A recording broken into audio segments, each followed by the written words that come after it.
morning, madlang people. Mabuhay. Mag-ano muna tayo. Ituloy ang almusal ng pangmayaman. Hindi naman pare-parehas yung interest ng mga to. Magkakapit-bahay, hindi naman magkakapamilya to. Ang daming nirereklamo po laban sa inyo. Pati pala mga bata, pinapatulan nyo. Tama ba yun? Corn soup. Ang pipiliin natin, salt or sugar. Pangmayaman. Kaya nung nag-away-away po, tinamay po kami, sabi nila, ni piso, wala akong ilalabas, kukuhanin ko yung bahay na yan. Pero hindi nila pagmamayari sir yung bahay na yun. Pagmamayari po ng kamag-anak nila. Eh lahat po yung nakadetalye po, lahat, nakanotaryo po lahat. Okay. Inaagaw po nila. Ito kasi si nanay, may mga sinasabi. Opo. Na parang pinapalakas niya, kinulupinaw yung pamilya niya. So nanay, ang sinasabi niyo ba ay bumabawi lang kayo, gano'n? Hindi po. Ma'am Carla. Opo, Ma'am Carla, ang daming akusasyon laban sa inyo at sa nanay ninyo. Paano niyo masasagot lahat yan? Sarap-sarap. Ayan ha, instant corn soup, piling mayaman. Yung ano, dilaw, yung suot dilaw, yung mga mukha dilaw, yung mata lang hindi nadidilaw. Tapos puro mabas po sa ospital eh. Ba't parang ang tapang-tapang ng pamilyang to? Nagsusumbong po sila ng mali-mali sa kamag-anak. Kasi po, sir, kung ano nyo po yung lipanan po daw, kapitan daw po sa Quezon City. Sige, Ma'am Carla, Ma'am Mauricia. Opo, binibigyan po namin kayo ng pagkakataon. Sige, sagutin niyo po yung mga pinagsasabi laban po sa inyo. Sir, sinabi rin po ba nila na sa away na nangyari nung isang araw, nakailan po yung asawa niya, nag-trespassing po sa bahay. Yung tatay po nung bata na sinasabing sinaktan. Iba po yun, sir. Po ba, nananakit din ng Pangalawang babae video na po yan.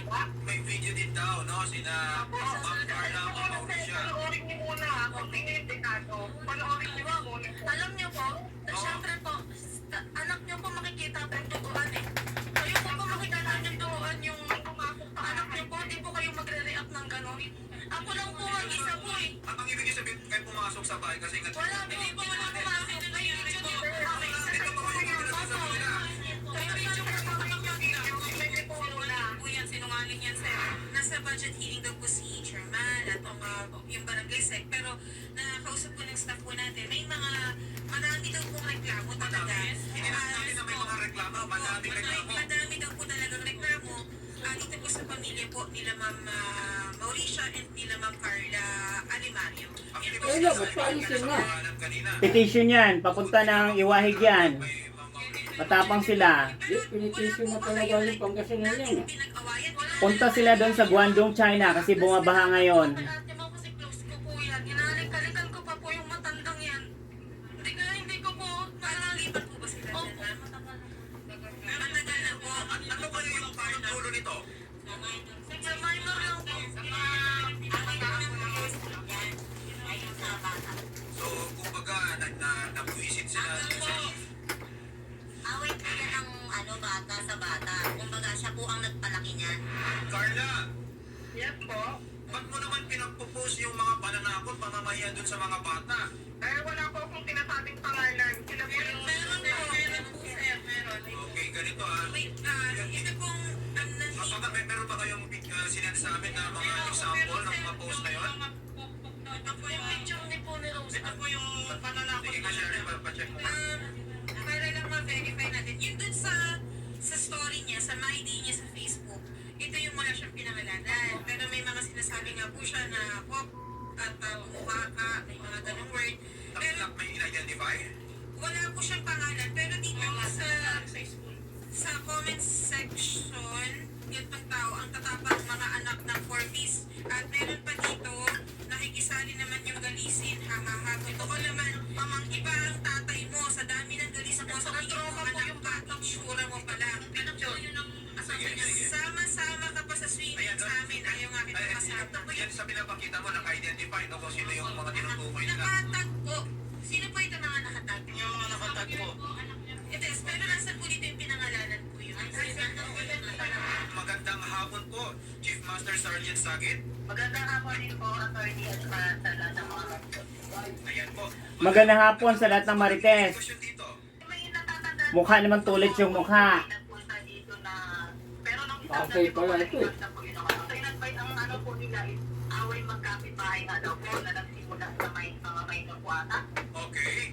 Ngayon po, ang in-advise po namin sa kanila kasi nagpunta nga po sila dito kung ano daw ang dapat gawin kasi yung ang inaano po nila is yung anak daw po niya is nasaktan. Sinugod daw po yung bahay nila.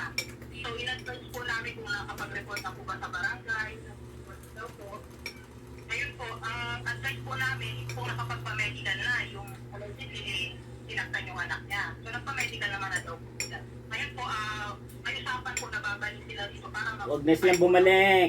yun lang po yung naaanak nila lang po. For now po, Chief Master Sergeant, hanggang doon pa lang, no, yung extent po ng inabot, kumbaga, ng participation pala ng ating pulisya. Oo, ganito kasi, sinusubukan po nating kausapin yung barangay chairman, pero I understand siya rin na may meeting si chairman, di naman natin siguro hindi siya maka-exit doon sa meeting niya, pero ipinarating lang po niya sa atin na meron ng mga madami na raw, rather, ang mga complaint laban po dito sa Mag-ina.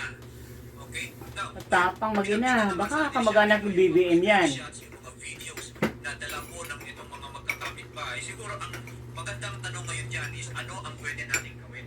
Ano po ba ang maaaring ikaso nila laban po dito kay Ma'am Carla and kay Ma'am Mauricia? Okay, number one, ininama yung mga bata, tama? Okay, ilang bata yun? Close. Marami po. Kung may sakit pa po siyang sinabi, baby niya po. Yung baby niyo, o yun nga po, no? Yung baby ko po, sir, sinigaw niya po dun sa tapat ng bahay namin na mamatay na daw po sa kampi na hospital po. Okay, so ganito ha, yung, Naglalaro po, pinupusan niya po ng i-video po. oh my goodness, no? So ibang level naman Salbahe yan. po talaga, sir. Bakit po binubuhusan ng ihi? Nahihingayan po siguro siya.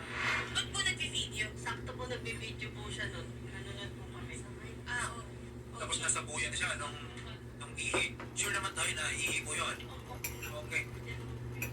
Ganito po ha, sa'yo pa na siya rin, tawagin pa natin yung mga bata kasi nga masyado silang mapapahiya po na siya, kailangan pa rin natin proteksyonan yung mga bata. Grabe po trauma sa mga bata. Oh, I can just imagine no, yung nararamdaman nilang trauma. Minor de edad, us pa nga lang. Baka mayaman sila. Ganitong klase na yung nararanasan nila. Hindi Ganito ha. yan Ang sa titinan tanong na kanina ni Shari, ano po ba yung pwede nating ikaso laban sa mga yan? Una po sa lahat, itong malinaw na malinaw. O malinaw, si Mother yon. Malinaw na malinaw. Malabo. Sa mga ginawa nilang Malinaw na malinaw yon si Mother Earth yun. pananakot Malinaw nga na dito sa malabo. mga bata, Mga matatapang, yung feeling mga mayaman. Di naman mayaman. pati na rin yung tinatawag natin siya sa batas na degraded. Feeling mayaman. Ang alam mo naman, doon niya, hampas lupa pala. At nakikita naman natin yan, sabi nyo kanina, na-trauma na takot na yung mga bata.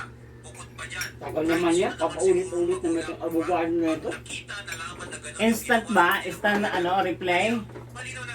Masasabi- Malinaw! Ikaw yung Mother Earth! Awa ka eh. Obviously, there is child Hindi abuse mo and that is nilinig just lang one. pa lang. Madami pa. Ano pa? yan. There is cybercrime.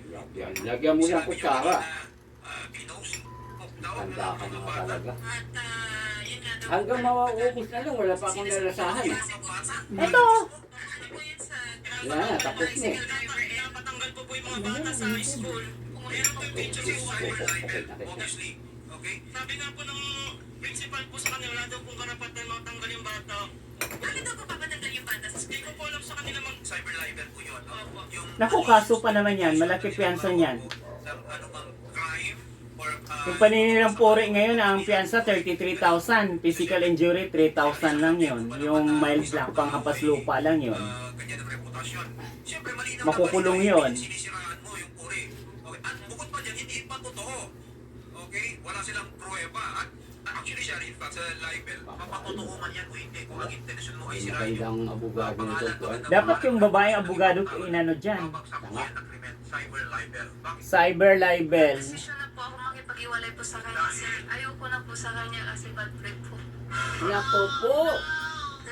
Mabit kang lalaki ka eh. Sino yan? Sasabi ko sa Tatlong kanya, araw pa lang eh. ginagawa.